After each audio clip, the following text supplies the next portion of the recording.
All right. Hello, everyone. We are now, I believe, 8 days from the 10th annual AFL Draft, the 2023 edition. And I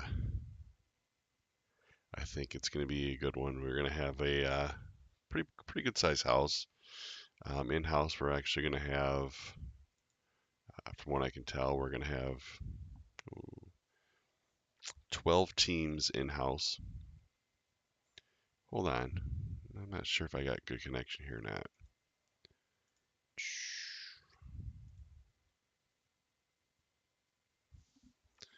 I gotta check something real quick just to make sure we are live.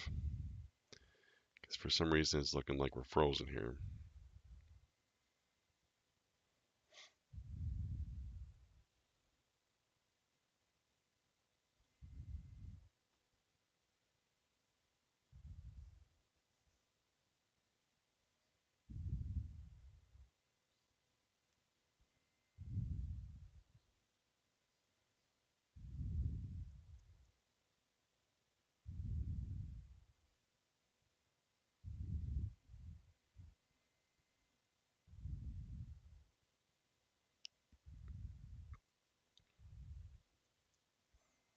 Oh, looks like we are live.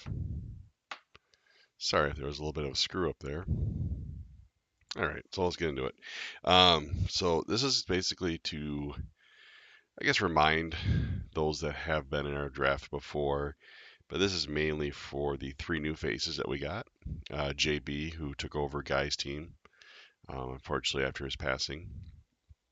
And originally, JB was not going to be able to join us. However, good news, JB is going to be here. And we're also going to have Greg Noble, who took over Dennis's team. And of course, there's Liam, but Liam is currently in the National Guard. His dad will be doing the drafting for him from Newberry. And like I said, we're going to have all but 4 teams in house, and the 4 teams not going to be present are Brady, who actually graduates from the Navy boot camp today. Congratulations, Brady. And but then he's going down to Florida to start his assignment right away. I will actually. He's given me the authority to draft his team. Going over some strategy of what he wants and stuff like that. So I'll be drafting for Brady. And the other 3 are going to be the Nolets. And Jimmy is going to be Megan's draft representative. Megan will be watching the draft, and then she will text in her selections to Jimmy, and then he'll announce them and write them down. And same with Rich.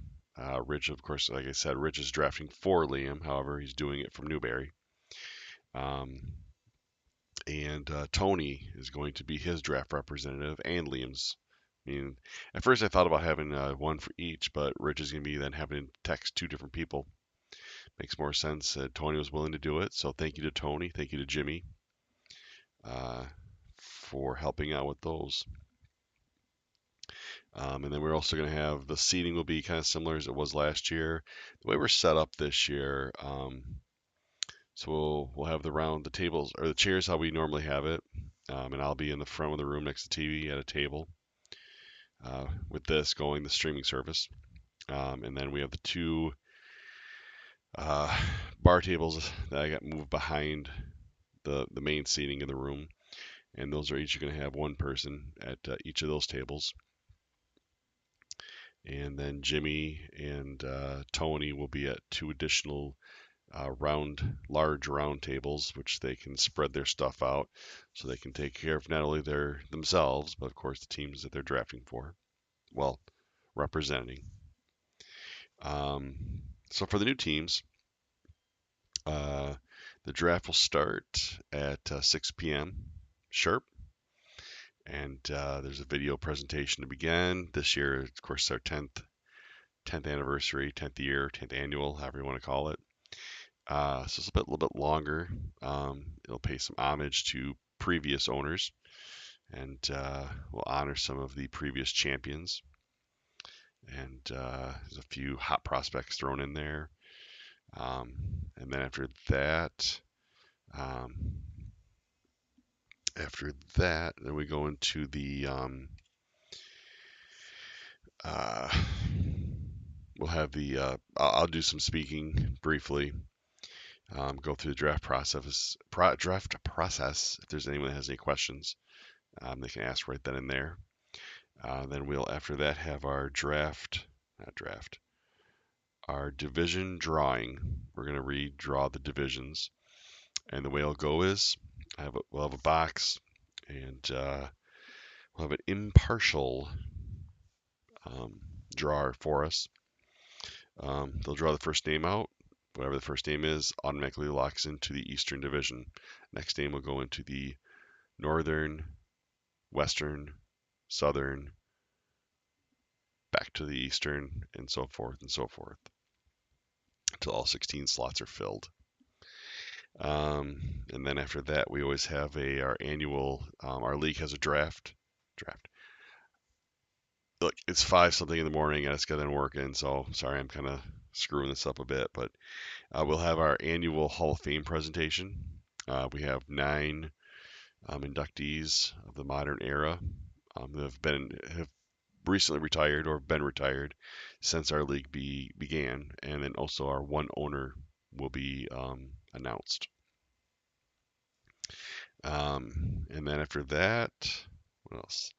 After that, we'll go on the clock with our first team, which is Ian Rice. This year for the food, just so you guys all know, we'll have the pulled pork as normal. Tony's going to be smoking it the night before. And then we'll have buns for sandwiches, different barbecue sauces, baked beans. We'll have my wife's making her queso dip she makes every year. Also probably have some regular potato chips and French onion dip. What else? Usually get a coleslaw. And sometimes we have like cookies or some kind of dessert. I'll be making the draft punch again, which consists of Hawaiian punch, ginger ale. What else? What else do I put in it? Ginger ale, 7 Up or Sprite, one of the two, and pineapple soda. Um, that's usually a hit. I mean, it's pretty good. I'll drink it.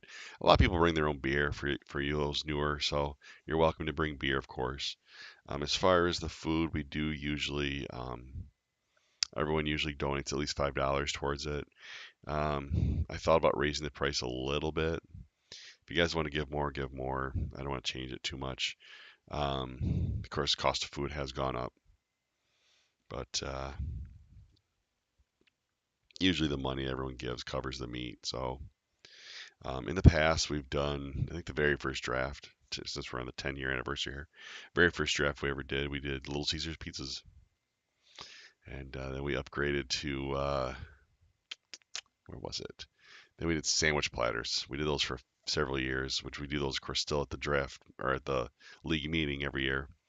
And then when Tony came into the league, he started doing the pulled pork for us, and that's been a hit ever since. So kind of a staple now. I think part of the draft gets the pulled pork. So the main part of them here is to tell you guys what you need to expect, and so I put these draft packets together for everyone. Pretty much, if you wanted, you could show up to this thing with nothing and have a successful draft. So in the draft kit, which I'll have pre-made for everyone, first of all, it comes with a complete draft order, every single pick, so you can look through it, know where you're picking, know where other teams around you are picking. Also, it comes in handy if we have actually had in-draft trading before, and usually that involves draft picks, so that comes in handy for that. Also, you'll receive a future draft pick or future traded draft picks, which these are 2024 or as of recently 2025 draft picks that have been already traded away. This way, if someone wanted to do anything with future draft picks as well, they could do that and know what's been taken and what's not. You'll receive a program agenda guide. All this is, it has who's there, what team they're from, and at the very bottom we'll have an agenda. It just says what to expect, basically. You'll receive a bi-week list. It'll have a piece of paper, printed piece of paper that has every single team's bi-week. Pretty much only comes in handy really for the quarterback, kicker, team defense. Doesn't really do much really with the running backs necessarily, but so speaking of quarterbacks, so as far as drafting, you can draft anything you want. The only rule is you're only allowed to have 2 quarterbacks, and since everyone drafted or everyone kept at least 1 quarterback, um, everyone can only draft 1 quarterback. For a couple of you teams, Rich specifically, because he has Kyler Murray, who will miss time. Now you'll be able to have a 3rd quarterback. However, it will not be until you put Kyler Murray on injured reserve, and then you pick another quarterback up. And the same will go with JB. I don't know exactly how much time Joe Burrow is going to miss, but as soon as I know he'll be on injured reserve for a while, at least for a few weeks, you can pick up a 3rd quarterback once you put them on the IR. So when they're on IR, they're not active. You can only have 2 active quarterbacks on your roster. So hopefully that explains. And ask these questions. Feel free to ask these questions. If you want to text me, call me, or just you can wait to the actual draft and bring it up then. You'll also receive a contact list. It comes in handy. Everyone's their cell phone numbers, emails, and what team they are. And a lot of people always want that information, of course, understandable, for trading and stuff like that. You'll receive 2 draft cards. Now, what these are is Tony makes these, and these actually are. It'll have each of your draft picks where you write. These are where you write your draft picks in. I get a copy, and you keep a copy for yourself. Also on these cards, we'll have your 23 keepers. So I'll have your 10 keepers on there, or however many keepers you have if you traded them away. And then also you'll receive last year's draft card. So it'll show who you picked. So if you want to use it for any kind of reference to see how you drafted the previous year, for the teams that are new, for example, JB, for Greg, for Liam, you'll have the previous owners, so you see how they drafted for your team, because some of those players are still on your roster. And the most important thing you're going to see is the draft guide, and it's usually about 20 pages or so. It'll have the top for each position.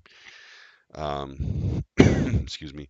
The quarterback will have probably 25, 30, somewhere in there. Don't need a lot of them, obviously, because everyone has one. You can only draft one. So you'll usually have about 50 tight ends on there. What else? Running back and receiver are usually the bigger ones. So those numbers are usually in the 80 plus range. Receiver can almost get in the 90s. Team defense, obviously, whatever team defenses weren't kept. Kicker, we usually have about 32, 35, somewhere in there. Linebacker, defensive line, and defensive back are usually somewhere in the 70s, I think.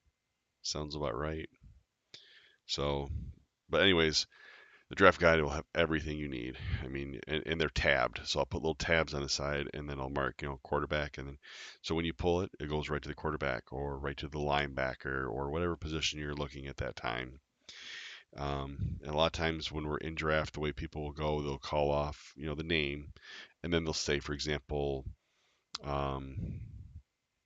running back number 3 or running back 27 because they'll be slotted obviously by number, so um, it just helps people cross them off faster. They're not searching for a name.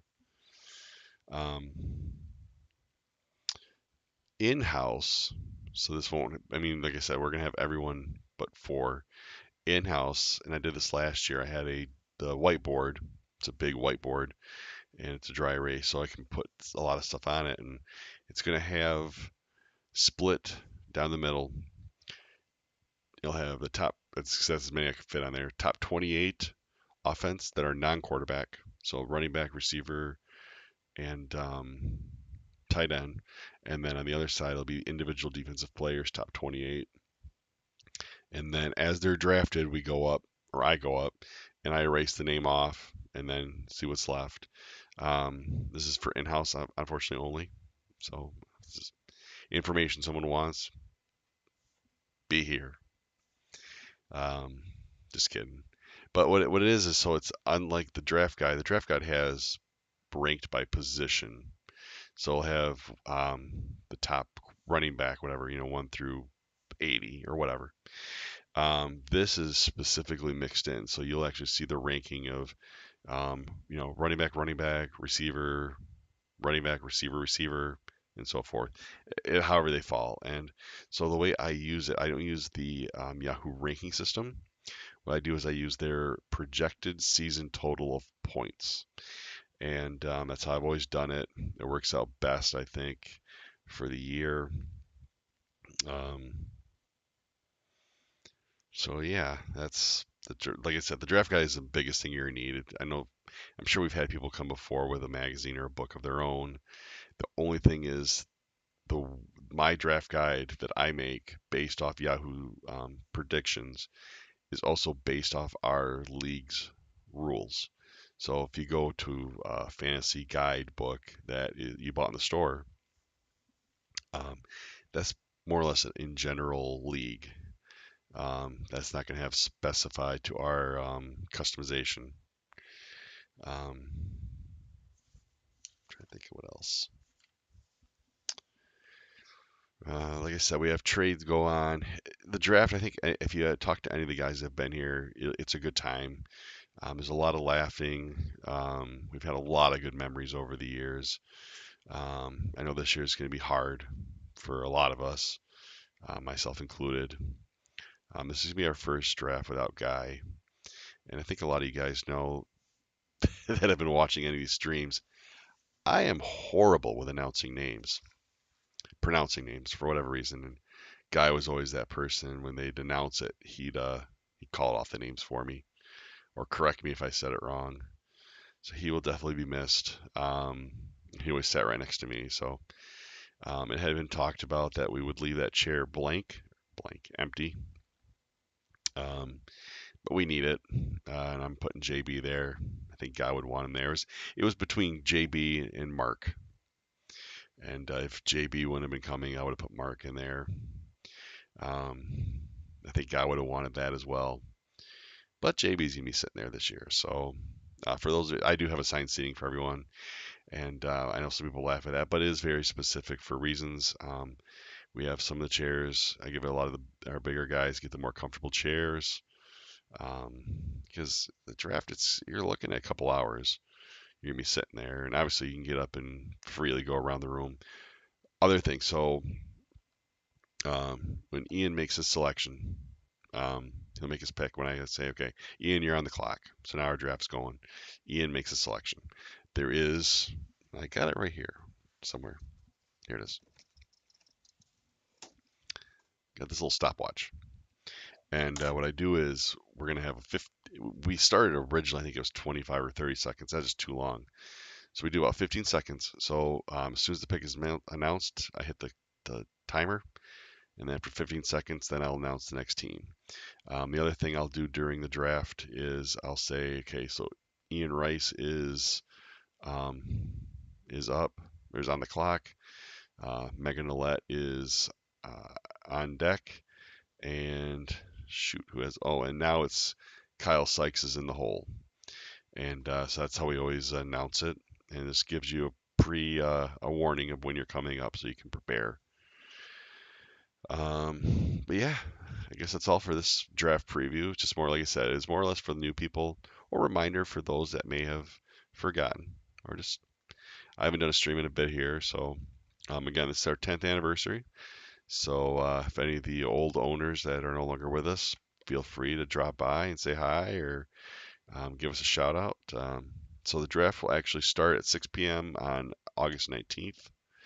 At 3:30, I believe it is, we go live with the red carpet.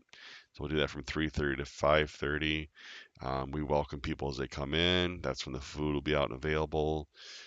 Everyone is welcome after 3:30, by the way. So feel free to come to the house after 3:30, and if you need the address, I will send it to you.